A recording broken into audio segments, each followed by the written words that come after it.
The genre of first-person shooters is quite vast these days. I guess you could even say that everyone will find something to their liking. However, if you find Battlefield too casual and Arma too hardcore for you, I think we have something else in stock. Say hello to Squad.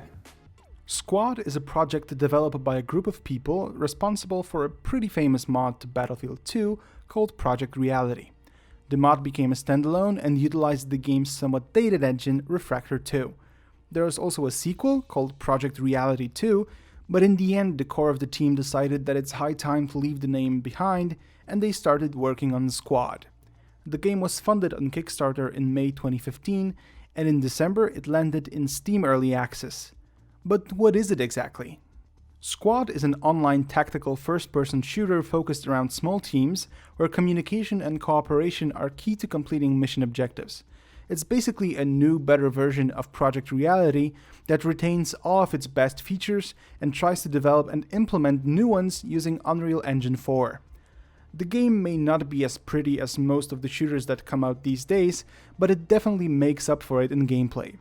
Ultimately, Squad will support up to 100 players in competitive multiplayer, although currently the number is smaller as the game is still in early development. We will be able to not only play as infantry, but also use a variety of support vehicles, tanks, and even aircrafts. The gameplay is player-oriented, which means that it is up to us to drive gameplay and define objectives. Currently, there are two modes available. One revolves around taking control of the subsequent flags, and the other one focuses on destroying weapon caches hidden all around the battlefield. Squads within a team can be composed of up to 9 players, with squad leader given orders to their subordinates, all of whom have their own unique role to play. It is also worth noting that squad leaders are given the ability to shape the battlefield by constructing defensive and offensive fortifications. Squad uses a very unique VoIP system. There are currently 3 voice channels at your disposal. The first one is used to communicate with your squad mates only. The second one broadcasts your voice in a 20-meter radius to everyone from your team, and the third one can only be accessed by squad leaders who can coordinate plans of attack between them. All of this makes communicating with other players very intuitive and not at all chaotic. Keeping that in mind, using a headset with a microphone helps a lot. You not only coordinate your actions and plan your actions with others, but you also get a better feeling of immersion in the game. I got really excited when I actually picked up military jargon to communicate with other players. To be honest, I never got to do this in any other shooters, and here it just feels so natural. The game aspires to be a realistic shooter, and in many aspects it actually is. However, Squad doesn't want to scare off the newcomers, so the developers decided that it's not going to be an advanced combat simulator with full realism. On one hand, there is friendly fire, no hit confirmation, no enemy identification, real ballistics, weapons recoil, limited ammo and slower reloads, but on the other hand, the game marks your teammates if you aim at them, and it offers real-time perspective on the map as well as your teammates' walking direction. One thing deserves extra attention though. The shooting model is one of the most realistic that I have ever seen. You will quickly give up on using automatic fire in favor of single bullet or burst fire.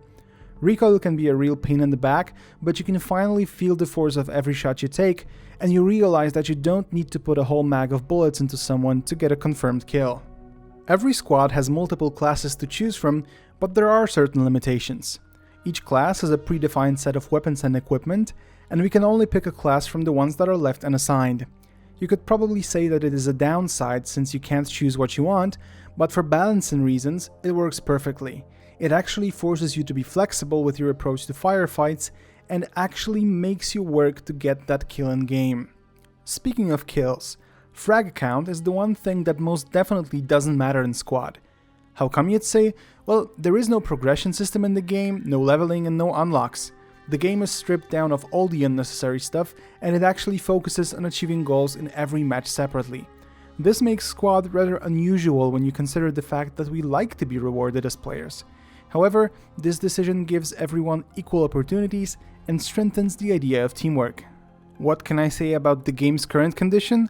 Well, for an early access game, it's actually quite good.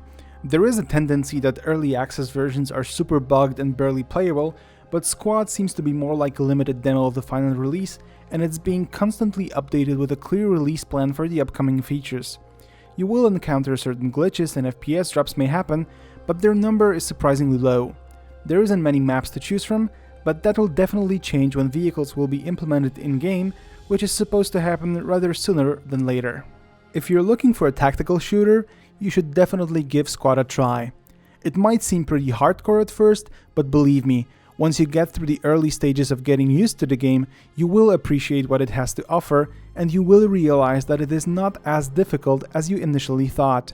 Personally, I actually gave up playing Battlefield in favor of Squad.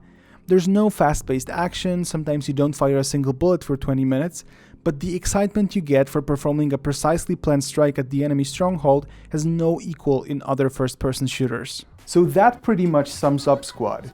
I really encourage you to give the game a try if you don't mind playing something that is still in early development. If you liked this video, make sure to leave a comment and subscribe to our channel. We really appreciate it. I'll see you around.